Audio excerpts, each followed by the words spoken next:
Isang mapagpalang araw po sa inyong lahat. Celebrity Chika time po muna tayo at may inihanda po akong chika para sa inyo. Tara po't magchikahan na po tayo.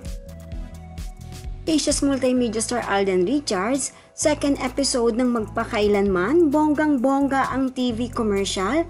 Yes mga maka-celebrity chika time, tunay naman nga pong sobrang dami ng naging TV commercial nang ipinalabas ang second episode po ni Alden sa Magpakailanman. At yan ang ichichika ko po sa inyo mga maka-celebrity chika time. Bago po tayo dumako riyan ay nais ko po munang batiin mga team bahay, team abroad at mga seniors natin dyan. Shout out po sa inyong lahat at happy blessed Sunday po. Kagabi nga po, August 12 ay pinalabas ang second episode po ni Alden sa Magpakailanman, ang Epal Dream Boy, na kung saan nga po ay isang vlogger at creator content ang kanyang role. At kahit ano pa po yung role na yan na ibigay kay Alden, ay talaga naman pong nagagawa po niya ng maayos at very successful. Kitang-kita naman po kung gaano po kahusay na isang aktor itong si Alden pagdating sa drama. At kahapon nga po, inilabas na pong muli sa MPK o Magpakailaman ang ikalawang episode ni Alden at ito nga po ay bonggang-bonggang napakarami ng TV commercial.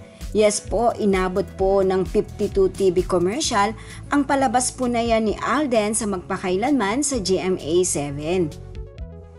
In fairness po, napakarami po na TV commercial na nag-sponsor sa Magpakailanman kung kaya't inabot po ito ng 52 TV commercial.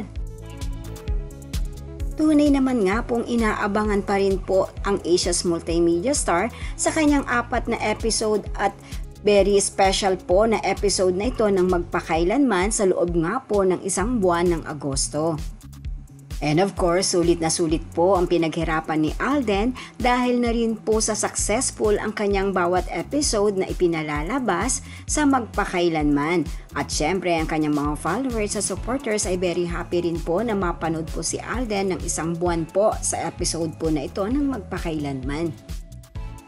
Yan po ang aking chika updates for today. Salamat po sa inyong panunood. Huwag po kalimutang mag-subscribe. Pwede po mag-comment sa ibaba. Basta't wag lamang po harsh o nakakasakit sa isa't isa. Salamat po muli. Spread love, not hate.